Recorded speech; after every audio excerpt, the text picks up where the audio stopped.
What's going on, guys, and welcome back to the channel. Today we're going to be talking about Assassin's Creed Valhalla and the changes they've made.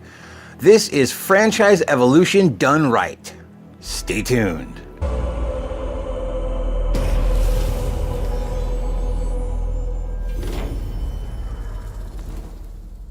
At its core, Assassin's Creed Valhalla is about a clan of Vikings trying to make a new home for themselves in a foreign land. With that, I introduce to you your settlement, Ravensthorpe. This is your home base, similar to what some previous games had, such as Assassin's Creed 2 and Assassin's Creed 3. You'll return here frequently to move the main narrative forward, but also to upgrade your gear, customize Eivor, and even customize the settlement itself, which will provide you with buffs and persistent perks. What's really awesome about the settlement is that everything you do in the open world feeds back into it in one way or another. The settlement will progress as you do and will change for the better or the worse, depending on the decisions you make throughout the game. When you raid a town, you gain supplies and gold, which can be used to upgrade your settlement. Fishing and hunting will net you skins and meat to keep your people clothed and fed. The settlement also has its own sort of AI system, unlike previous versions in past AC games. What this means is that the townsfolk may choose to upgrade a building themselves or improve the armor and weapons. This can lead to many new things and unique changes each time you return. Traditional side quests are gone in Valhalla. There is no travel around and talk to everybody with a symbol over their head and fill your journal up with a bunch of random tasks like previous games. Don't be confused though. There is still a ton of side activities to do. This game just handles them a little differently. When you synchronize a new part of the map, you'll get a series of colored markers around the area. White, blue, and yellow dots, each signifying something different. Yellow dots point to side activities that will reward you with some sort of tangible item, such as gear, or a knowledge book that will grant you new skills. These dots also vary in size. For example, a larger yellow dot could point to a heavily fortified fortress that contains several large chests, whereas a smaller yellow dot may point to a single chest hidden behind a lock puzzle. White dots represent artifacts, which are pretty much traditional collectible scavenger hunt. This could be anything from a hidden artifact that you can take back to your settlement and trade with the vendor, or a parkour challenge that awards you with a new tattoo to customize Eivor.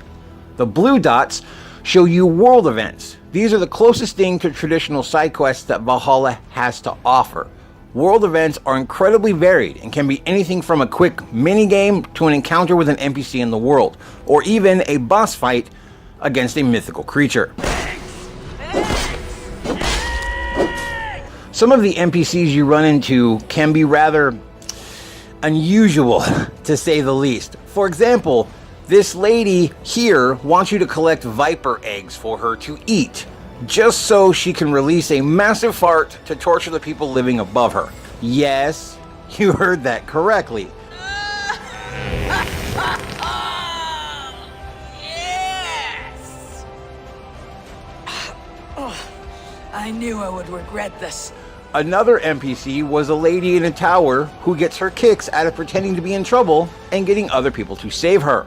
And let's not forget this. The hallucinogenic mushrooms that send you into various bizarre situations, such as a bunch of seals leading you through a series of magical doorways in a specific sequence. The reason for such outlandish activities in this, and I quote, "You need peaks and valleys when you're telling a story to sort of appreciate those strong human stories. World events give us opportunities to deal with other subjects, because when you're dealing with warfare and politics that come with the Viking Age, it can get very somber very quickly. So basically, it gave the developers an opportunity to break up the subject matter in a unique and fun way.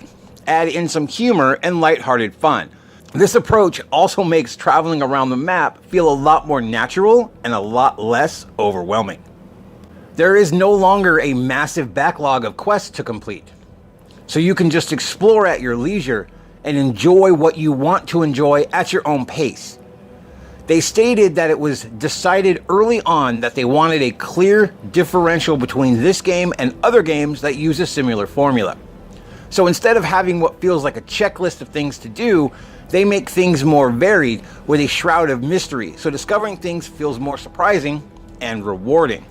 You never know what's up next until you're there, which honestly is very refreshing. They also wanted to remove the idea that you were grinding the map by removing the repetitious activities in lieu of more variety. By doing it this way, it allows the devs to focus much more on the main story instead of having a ton of side quests bogging down your journal and map. They took the budget that would normally be used for side quests and added it into the main story instead, to ensure that the main story had richer and deeper content. When you commit to a particular region or ally, this ensures that you have a better overall experience with its own story that also fits into the game's main narrative as a whole. The game map in Valhalla is separated into regions, which you can ally with or become enemies with. Each region has its own unique cast of characters and its own unique narrative stories that all intertwine with the main overall arcing narrative of the game. So each region comes completely different interactions, completely different choices, completely different side activities, etc. So it's never very repetitive like in past games. Another big change from the previous games is that your bird, the raven Sunin, will no longer mark enemies on the map like before. You can still use them to scout and find hidden ways in, etc. But you'll have to do a lot more active scouting yourself this time around, combining Sunin and your Odin sight, this game's version of Eagle Vision, together to be most effective. This creates a more cohesive synergy between you and your bird. And of course, the return of the Hidden Blade has many fans excited to dive right in next month. It can kill most, but not all, unsuspecting foes with a single shot. Also, the return of several fan-favorite franchise staples. I talked about the new assassination minigame as well as all of these stealth features in another video, which I will link down below for those who are interested. Check it out. Once blades start clashing, however, it feels very similar, yet different at the same time. One big change to this aspect is that characters now have a second stun bar along with their health bar. You can choose to go after either bar by tailoring your combat style in certain ways. Take a more defensive approach by doing more counters, and you'll chip away at the enemy's stun bar. This can set them up for a powerful finishing move that can kill them outright. Or you can just hack the crap out of everything that moves and decimate their health bar. You should be warned though, Valhalla features a ton of different enemy types, all with their own unique skills and attack patterns, so you'll have to shift tactics often if you want to be most effective in combat. The AI in this game has also been vastly improved, and some enemies even do kind of co-op attacks working together to take you out. Loot in Valhalla has also been revamped, adopting a more quality over quantity approach. The devs wanted us to appreciate our gear a bit more, so they created a collection system of sorts that has fewer options, but allows you to invest more into and upgrade them to fit your own personal style and feel. Upgraded gear will even change appearance this time around, similar to games like Horizon Zero Dawn, Ghost of Tsushima, and Dragon Age, to name a few.